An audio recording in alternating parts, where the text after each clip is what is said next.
Duisende vroue en kinders, beide wit en swart, het in die konsentrasiekampe gesterf. Dit is een van die donkerste hoofstukke in die Britse koloniale geskiedenis. Hulle kos is vernietig en die gehalte van die voedsel in die kampe was skokkend. Huise en hele dorpe is afgebrand. Kampe was... you know, I don't collect cuttings from newspapers, not anymore. But you know, sometimes when a politician is a windbag, it is like a tsunami of wind.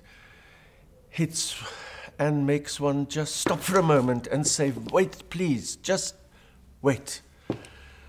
We cannot deny history, we cannot deny what has happened. And you know, my grandchildren, when I confronted them with this British Conservative MP, Jacob Rees-Mogg, who came up with these terrifying comparisons with the deaths of people during the Boer War, with the deaths of people in the city of Glasgow at the same time. My grandchildren didn't know what I was talking about.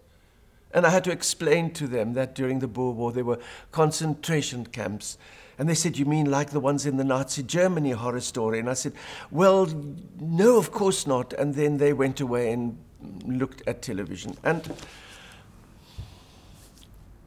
I can't be emotional here because it's a very personal thing. And it's a minefield. And I have to just say something. And I will say something because I've written it, and I'm going to read it because I'm not a politician. I can't just convince you with emotion. There is no way we can compare the horrors in history. The Nazi concentration camps of Adolf Hitler and the Boer War camps of Queen Victoria stand each on their own as crimes against humanity. Happily, the Jews could claim their moral high ground after the Holocaust, and the rest is history, if not daily breaking news. The Afrikaners went the other way. We slid down the political hill into the dark dongas of separate development, and as a result, our historical tragedy repeated itself as a so-called forgotten farce. Except in those few museums of recall, especially the Vroue Monument in Bloemfontein, where we find it very hard to articulate, even now, the pain of those camps, knowing how apartheid created parallel histories for so many of our other people. But, Honourable Member of the British Parliament, Jacob Rees-Mogg, please do not refer to the camps of Lord Kitchener as places of refuge, places of protection, places of hospitality. They were not versions of your Butlin's holiday camps. They were the similar killing fields of, among others, the Khmer Rouge Cambodia and the Nazi Germany.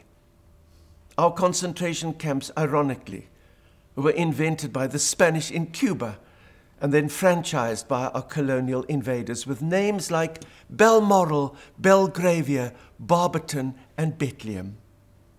Balmoral. Buckingham Palace must have been so very, very proud.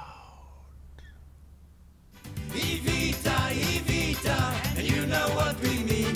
Evita, Evita, always on the scene. Evita Bezuidenhout, Evita should be queen.